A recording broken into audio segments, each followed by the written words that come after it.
I'm about to make you work, right? So we know you could throw the football. We know that you on the escapism, the escapability. I think back to the play against Texas. They were the better team that day. Y'all just had the best player, and that was you. I know you might disagree. We just left from down there with Sark, and we talked about it, but when it comes down to this first pick or the second pick or the third pick, it's a group of quarterbacks that are in there. And you said that you evaluate the pro guys and you try to watch the pro guys and take things from their games. I know you know CJ extremely well, being a Cali kid and, you guys being in high school in the same time, but you've also had opportunities to see Anthony play. So I'm going to ask you for some analysis right now. I want you to tell me what makes CJ Stroud a good quarterback. I want you to tell me what makes Anthony Richardson a great quarterback, top 5 pick. And then I want you to tell me, and you can be humble, Bryce, I want you to tell me why Bryce Young should be picked first overall in front of both of them. I can run you through it. CJ first. What is great about CJ Stroud? I think, again, I've been around him for a really long time. We've known each other for a while. Obviously, we're super close. And seeing how, really seeing how he carries himself, for me, it's really cool. I was able to go to the opening and we're on the same team. And, you see, like I've watched film on a bunch of guys from just from studying film, having mutual opponents, and you can watch the highlights, but seeing how people are in the moment, how they process, that stuff that's hard. That's why people try to send scouts to games and try to get that feel. It's really hard to find if you're just watching TV. But I was able to watch how CJ was in the Elite 11. And that was, that's a big moment. We're all trying to, everyone's trying to be the MVP, and then everyone's trying to win the 7-on-7 tournament. And, it's big at the time.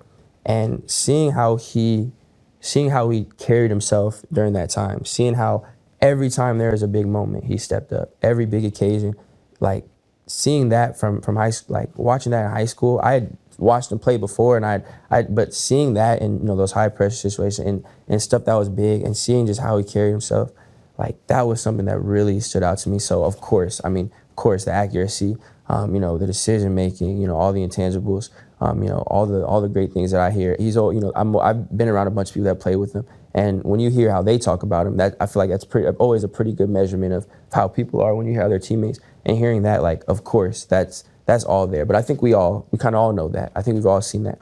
But being able to see how he carries himself and how he works on a day-to-day, and just seeing what goes into kind of those moments, that was something that was really big for me. So just on top of all the things that you see on film, obviously can make every single throw, obviously process super quick, great decision maker, see how he played against Georgia in the biggest moment, stuff like that. Like that goes without saying, but seeing that was something that, I thought that I got some insight on, and I respect him as a person, first and foremost, but as a football player, that was something that really, really, garnered a lot of respect for me. And Ant's someone that, that I met there too, and it's super cool. I haven't been around him as much, so I don't have that sort of experience, but, being the SEC, I've watched a lot of his games. And obviously, everyone sees everyone sees what he can do. Everyone can see the huge arm, all the throws he can make. Everyone can see the athleticism.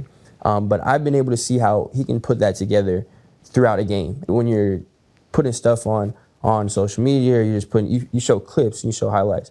But I've been able to watch how he's been able to sustain that for games, how he's through the ebbs and flows of games that you can see on film. It's like, all right, this is a down. I've seen some of those big throws, and you just see them and like, wow, it's a great throw, but you don't see the context. Like it was actually their backs were against the wall. It was one of those, if we don't get a play here, the game might get out of hand. It was those moments that he stepped up. So I've been able to kind of, just from watching film and watch how it operates, see how not just the highlights, but the timeliness of the stuff that he's done, how he's been able to step up, and also just being around him. He definitely has an energy about him that it draws people towards him. He's a super cool guy, super.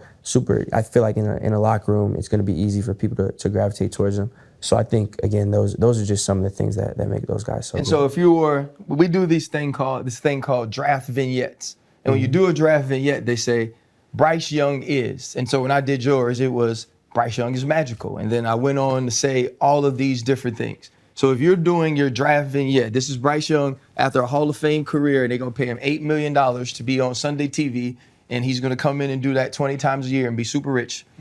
If they said I should be the #1 pick because, how would you finish that statement? You know, for me, first off, magical, man. I appreciate that. That's thank you. that. That's I appreciate Just it. as a Laker fan.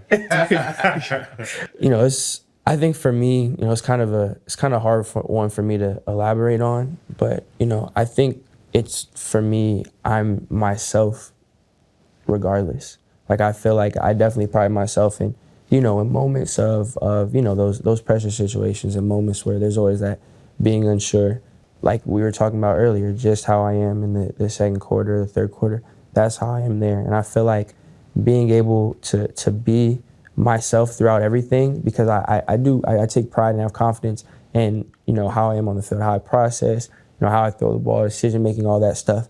But for me, I feel very consistently that I can do that regardless of the situation, regardless of what's going on. That's something I pride myself in a lot. And I think, you know, just being able to be in that state of mind regardless of what's going around, you know, I think is a big reason for me.